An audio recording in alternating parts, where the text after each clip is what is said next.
ఏమిటి ఆ అద్భుతం? ఏం జరగబోతుంది? ఎటువంటి ఫలితం పొందుకోబోతున్నారు? అన్నీ సవివరంగా తెలుసుకుందాము. ఒంటరిగా కూర్చొని వీడియో చూస్తే మీకే అర్థమవుతుంది. వీడియో నచ్చితే తప్పకుండా ఒక చిన్న లైక్ అయితే చేసి మమ్మల్ని సపోర్ట్ చేయండి. ఇక ఆలస్యం వద్దండి, వీడియోలోకి అయితే వచ్చేద్దాం. మీ జీవితంలో ఈ రోజున ఒక కొత్త అధ్యాయం, ఒక కొత్త పుంతను తొక్కబోతున్నారు. మీ ఊహకు కూడా అందని రీతిలో ఇది ఉండబోతుంది. ఈ మాటలు వింటున్నప్పుడు మీ చుట్టూ ఎవరూ లేకుండా జాగ్రత్త పడండి. పూర్తి ఏకాగ్రతతో వినండి. ఈ రోజున 3 వార్తలను మీనరాశి జాతకులు మానసికంగా సిద్ధం అవ్వండి. కొంతకాలంగా మీరు పడుతున్న శ్రమ, అనుభవిస్తున్న వేదన, ఎదుర్కొంటున్న అవమానాలు, ఆర్థిక ఇబ్బందులు అన్నీ కూడా ఒక ముగింపుకు చేరుకోబోతున్నాయి. మీరు మీ ఆత్మీయులకు, బంధుమిత్రులకు స్వీట్స్ పంచిపెట్టేటంత శుభవార్తలు వినబోతున్నారు. ఈ క్షణం కోసం మీ హృదయం ఆనందంతో ఎన్నో ఏళ్లుగా, ఎన్నో రోజులుగా ఎదురు చూస్తోంది. ఈ రోజుని పట్టిందల్లా బంగారం కాబోతుంది. అక్షర సత్యం, మీ ఇంట్లో ధన నష్టం తొలగిపోయి ధన ద్వారాలు బార్లా తెరుచుకోబోతున్నాయి. నలుదిశలా అదృష్టం మిమ్మల్ని వెతుక్కుంటూ వచ్చి తలుపు తడుతుంది. ఊహించని ఉన్నత శిఖరాలు అధిరోహిస్తారంటూ చెప్పక తప్పదు. సమాజంలో మీకు కీర్తి ప్రతిష్టలు పెరగబోతున్నాయి. మీ యొక్క మాటకు కూడా విలువ పెరుగుతుంది. ఈ రోజున మీ జీవితంలో రాబోతున్న ఆ 3 అతిపెద్ద శుభవార్తలు ఏమిటి? వాటితో పాటుగా ఏ చిన్న చిన్న పరిహారాలు పాటిస్తే వీరికి శుభ ఫలితాలు రెట్టింపు అవుతాయో లోతుగా తెలుసుకుందాం. వివరంగా తెలుసుకుందాం. ఏకాగ్రత సడలకుండా ఈ మాటలు హృదయంలోకి తీసుకోండి. ఈ విశ్వానికి, భగవంతునికి కృతజ్ఞతగా మీలో ఒక సానుకూల శక్తి ప్రవహించడానికి మనస్ఫూర్తిగా ఓం శ్రీ వారాహిదేవియే నమః ఈ యొక్క మంత్రాన్ని కామెంట్ రూపంలో తెలియచేయండి. వారాహి మాత ఎల్లప్పుడూ మీకు తోడు నీడగా ఉంటుంది. ప్రతి అడుగులో మీకు మార్గాన్ని చూపిస్తోంది. మిమ్మల్ని చెయ్యి పట్టి నడిపిస్తుంది. ఈ రాశి జాతకుల గురించి ఇప్పుడు మనం తెలుసుకుందాము. ఈ రాశి చక్రంలో 12వ రాశి. చాలా ఓర్పు, సహనం ఉన్న వ్యక్తులు వీరు. ఈ రాశి జాతకులు చాలా వరకు కూడా మనోచింతన ఉంటుంది. తప్పు చేస్తే భగవంతుడు శిక్షిస్తాడు అని బాధ ఉంటుంది.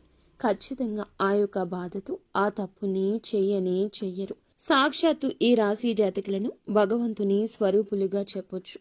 ఈ రాశి జాతకులకు శని భగవానుని యొక్క కర్మ ఫలితం ఈ రోజున పొందుకోబోతున్నారు. కానీ తెలుసో తెలియకో చేసిన తప్పులు, తత్ఫలితమైన కష్టాలు వీరు ఇప్పటికీ అనుభవిస్తున్నారు. ఇందులో సందేహం లేదు. కానీ ఒక్కసారిగా ఊహించని విధంగా వీరి జీవితంలో మార్పులైతే తప్పక కలుగుతాయి. తేజస్సుతో, వెలుగుతో సమస్త లోకాన్ని ప్రభావితం చేసేటంత ఎత్తుకు ఎదుగుతారు.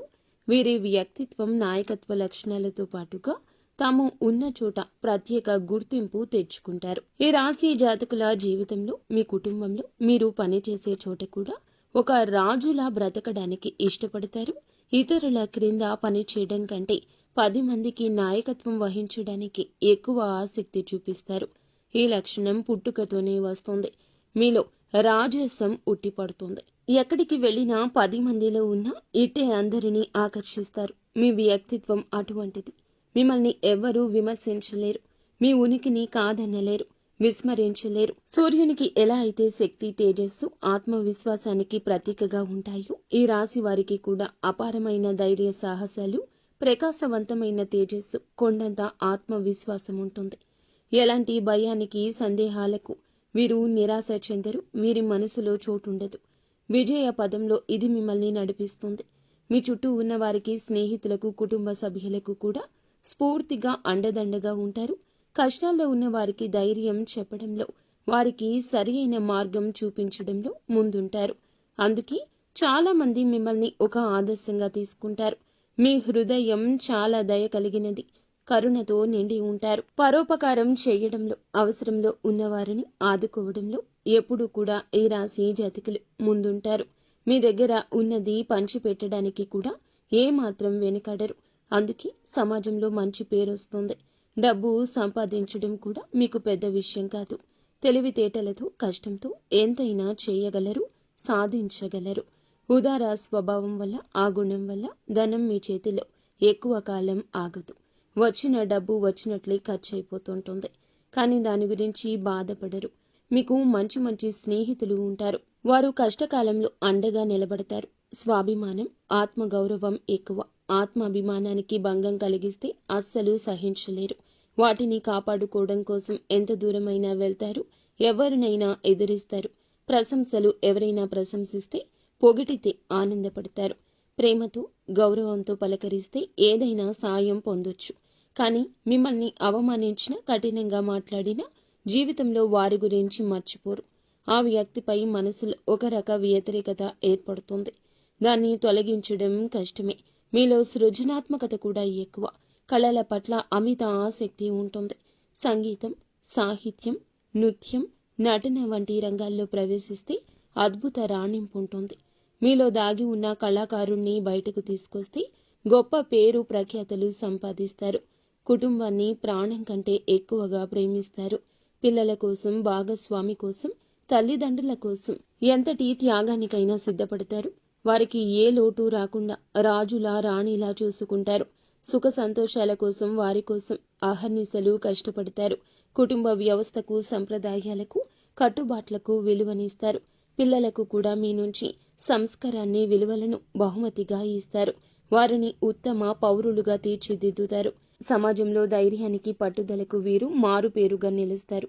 లక్ష్యాన్ని నిర్దేశించుకుంటే చేరుకునే వరకు విశ్రమించరు.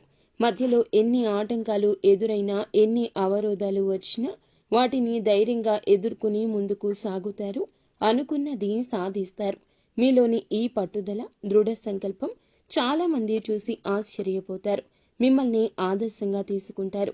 జ్యోతిష శాస్త్రంలో ఈ రాశి వారిని స్థిర రాశిగా కూడా చెప్పొచ్చు. ఒక్కసారి ఒక్క నిర్ణయం తీసుకుంటే దానికి కట్టుబడి ఉండే తత్వము. మాట మార్చడం, వెనక్కి తగ్గడం వీరికి నచ్చదు. అందరికీ కేంద్రంగా ఉండే విధంగా వారి వైపు తిప్పుకుంటారు. మీ చుట్టూ ఉన్న బంధువులను, స్నేహితులను, కుటుంబ సభ్యులను కలుపుకొని వెళ్లే తత్వం ఎక్కువ. మీరే వారికి కేంద్రంగా ఉంటారు. మీ చుట్టూరానే వారి జీవితాలు తిరుగుతుంటాయి. ఇప్పుడు అసలు విషయానికి వద్దాం. ఈ రాశి జాతకులు శని భగవానుడు వృషభ రాశిని వదిలి బుధుడు అధిపతిగా ఉన్న మిథున రాశిలోకి ప్రవేశించబోతున్నాడు. ఈ సంచారం ఈ యొక్క మాసంలో 20వ తేదీ నాడు జరగబోతుంది. ఈ రోజును మీరు చాలా వరకు కూడా జ్ఞాపకంగా ఉంచుకుంటారు. ఈ సంచారం సామాన్యమైంది కాదు, అత్యంత శక్తివంతమైంది. మిథున రాశిలోకి శని ప్రవేశించే సమయానికి అక్కడ ఇప్పటికే దేవతల గురువు అయిన బృహస్పతి, గ్రహాల యువరాజు అయిన బుధుడు కొలువై ఉన్నారు. మిథున రాశిలో శని భగవానుడు, గురువు, బుధుడు అనే 3 అత్యంత శుభగ్రహాల కలయిక జరుగుతుంది. ఈ అద్భుతవంతమైన కలయిక వల్ల త్రిగ్రాహి యోగం అనే మహాయోగం ఏర్పడుతుంది. 12 సంవత్సరాల సుదీర్ఘ విరామం తరువాత బృహస్పతి మిథున రాశిలోకి ప్రవేశించాడు. అయితే శని భగవానుడు గురువుతో కూడా కలవడం వల్ల రాజయోగం ఏర్పడబోతుంది. శని బుధునితో కలవడం వల్ల బుధాదిత్య యోగం కూడా కలగబోతుంది. ఈ యొక్క యోగాలు మీ జీవితాన్ని మార్చబోతున్నాయి. ఈ యొక్క గ్రహాల సంచారం ఈ రాశి వారికి ఏ విధంగా కలిసి రాబోతుందో చూద్దాము. అయితే ఈ రాశి జాతకుల్లో 11వ స్థానం లాభస్థానంలో ఆదాయ గృహంలో సంచరించబోతున్నాడు శని. జ్యోతిష శాస్త్రంలో 11వ ఇల్లు లాభాలకు, కోరికలు నెరవేర్చడానికి పెద్ద సోదరులకు, స్నేహితులకు కారకత్వం వహిస్తుంది. లాభస్థానంలోకి శని భగవానుడు అక్కడ ఇప్పటికే ఉన్న గురువు, బుధుడితో కలవడం వల్ల ఒక అద్భుతవంతమైన వరంగా చెప్పొచ్చు. ఈ రోజు మొదలుకొని ఈ రాశి వారికి ఏది పట్టుకున్నా అది బంగారమే అవుతుంది. మీ దశ అయితే తిరగబోతుందని చెప్పుకోవాలి. కష్టాలన్నీ గట్టెక్కినట్లే. మీరు వినబోయే మొట్టమొదటి అతిపెద్ద శుభవార్త. ఆర్థిక పరిస్థితికి సంబంధించి ఇప్పటి వరకు మీరు పడుతున్న ఆర్థిక ఇబ్బందులు, అప్పుల బాధలు అన్నీ తొలగిపోతాయి. ఆకస్మిక ధన లాభం కలిగే సూచన బలంగా ఉంది.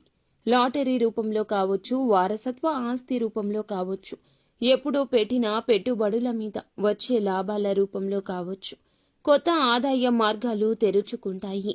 ఏ పని మొదలు పెట్టినా అందులో విజయం సాధిస్తారు. లాభాలు గణిస్తారు. ఆర్థిక పరిస్థితి అద్భుతంగా బలపడుతుంది. ఎక్కడెక్కడో ఆగిపోయిన డబ్బు కూడా రావాల్సిన బకాయిల రూపంలో అన్నీ వాటంతట అవే వచ్చి చేరుకుంటాయి. ఎవరికైనా అప్పు ఇచ్చి ఉండి తిరిగి ఇవ్వకుండా ఇబ్బందులు పెడుతున్నా సరే స్వయంగా వారే తెచ్చి డబ్బు ఇచ్చేస్తారు. ఈ పరిణామం ఆశ్చర్యపరుస్తుంది. రెండవ అతిపెద్ద శుభవార్త వృత్తి, ఉద్యోగ, వ్యాపార రంగాలకు సంబంధించింది. ఉద్యోగం కోసం ప్రయత్నిస్తున్న నిరుద్యోగులకు కోరుకున్న కంపెనీలో మంచి జీతంతో ఉద్యోగం లభిస్తుంది. ఇంటర్వ్యూలకు వెళితే మీ మాట తీరుతో, ఆత్మవిశ్వాసంతో అధికారులను మెప్పించి ఉద్యోగం సాధిస్తారు. ఇప్పటికే ఉద్యోగంలో ఉన్నవారికి ప్రమోషన్లు, జీతాల పెంపుదల ఖాయంగా ఉంది. మీ పై అధికారులు పనిని గుర్తిస్తారు, కొత్త బాధ్యతలు అప్పగిస్తారు. ఆఫీసులో మీ మాటకు విలువ పెరుగుతుంది. సహోద్యోగుల నుంచి పూర్తి సహకారం లభిస్తుంది. వ్యాపారాలు చేసేవారికి ఇది ఒక స్వర్ణయుగం లాంటిది. కొత్త ఒప్పందాలు కుదురుతాయి. వ్యాపారాన్ని విస్తరించడానికి అవకాశాలొస్తాయి. ప్రభుత్వానికి సంబంధించిన పనులు, టెండర్లు ఏమైనా పెండింగ్లో ఉంటే సులభంగా పూర్తవుతాయి. సమాజంలో మీ పరపతి, ప్రతిష్ట పెరుగుతుంది. ఏ లక్ష్యాన్ని పెట్టుకున్నారో దాన్ని సునాయాసంగా సాధిస్తారు. శత్రువులు మిత్రులుగా మారుతారు. సాయం చేయడానికి ముందుకొస్తారు. రాజకీయాల్లో ఉన్నవారికి ఉన్నత పదవులున్నాయి. ప్రజల్లో మీ పట్ల ఆదరణ ఉంటుంది. మూడవ అతిపెద్ద శుభవార్త కుటుంబ, వ్యక్తిగత జీవితానికి సంబంధించింది. ఇంట్లో శుభ కార్యక్రమాలు జరిగే సూచన బలంగా ఉంది. వివాహం కాని యువతీ యువకులకు మంచి సంబంధాలు అందుతాయి. పెళ్లి ఘనంగా జరుగుతుంది. మీ మనసుకు నచ్చిన భాగస్వామి మీకు లభిస్తారు. సంతానం కోసం ఎదురు చూస్తున్న దంపతులకు సంతాన భాగ్యం కలుగుతుంది. కుటుంబంలో ఏమైనా కలహాలు, మనస్పర్ధలు ఉంటే అవి తొలగిపోయి అందరూ సంతోషంగా, ఐకమత్యంగా ఉంటారు. చాలా కాలంగా కలవాలి అనుకుంటున్న పాత స్నేహితులను, దూరపు బంధువులను కలుసుకుంటారు. వారి ద్వారా కూడా మీకు కొన్ని కొత్త అవకాశాలు వస్తాయి. ఆరోగ్యం మెరుగుపడుతుంది. దీర్ఘకాలిక అనారోగ్య సమస్యల నుంచి విముక్తి లభిస్తుంది. కొత్త ఉత్సాహంతో, శక్తితో నిండిపోతారు. ఇప్పటి వరకు మీరు విన్న శుభవార్తలు అన్నీ కూడా ఒక ఎత్తు అయితే, ఇప్పుడు చెప్పే ఈ పరిహారాలు ఇంకొక ఎత్తు. గుర్తుంచుకోండి, ఈ అద్భుతవంతమైన గ్రహ సంచారం అనేది శక్తివంతంగా మారబోతుంది. ఈ పరిహారాలు మీకు ఇంధనంగా పనిచేస్తాయి. భక్తి శ్రద్ధలతో వీటిని పాటిస్తే 1000 రెట్ల శుభ ఫలితాలు అధికమవుతాయి. ఈ పరిహారాలు జీవితంలో వచ్చే అదృష్టాన్ని స్థిరపరచడం మాత్రమే కాకుండా తగిలే చెడు దృష్టి నుండి, నరఘోష నుంచి మిమ్మల్ని ఒక కవచంలా కాపాడుతాయి. ఇప్పుడు చెప్పే ప్రతి మాట కూడా జాగ్రత్తగా ఆలకించి ఆచరించండి. శని భగవానుని ప్రసన్నం చేసుకోవడం ముందుగా మీకు చాలా ముఖ్యం. ప్రతిరోజు ఉదయం స్నానం చేశాక ఒక రాగి చెంబుతో నీటిని తీసుకొని మీరు సూర్యునికి అర్ఘ్యం సమర్పించండి. శని భగవానుని ఆలయం అంటే నవగ్రహాల వద్దకు వెళ్లి శని భగవానుని ఎదురుగా నువ్వుల నూనె దీపం వెలిగించండి. నలుపు రంగులో ఉన్న వస్తువులను దానం చేయండి. నల్ల నువ్వులనైనా దానం చేయండి. కొంచెంగా నీటిలో కుంకుమ, అలాగే కొన్ని అక్షతలు, ఎర్రటి పువ్వు వేసి సూర్యునికి ప్రతిరోజు అర్ఘ్యం సమర్పించండి. ఇలా చేస్తే సూర్యుని అనుగ్రహం కలుగుతుంది. అర్ఘ్యం ఇస్తున్నప్పుడు ఓం గృణి సూర్యయ నమః అనే మంత్రాన్ని పఠించండి.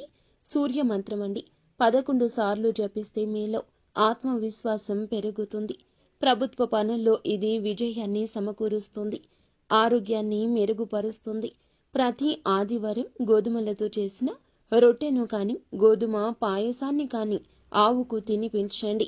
మీ శక్తి కొలది పేదవారికి గోధుమలు, బెల్లం, ఎర్రటి వస్త్రాలు దానం చేయడం వల్ల కీర్తి ప్రతిష్టలు పెరుగుతాయి. తండ్రి లాంటి వారిని, పెద్దవారిని గౌరవించడం ఎప్పటికీ మరువద్దు. స్త్రీలను గౌరవించండి. వీలు కుదిరితే ప్రతిరోజు లేదా ఆదివారం నాడు అయినా ఆదిత్య హృదయ స్తోత్ర పఠన పారాయణం చేయండి. ఇలా చేస్తే శత్రువులపై విజయం సాధిస్తారు.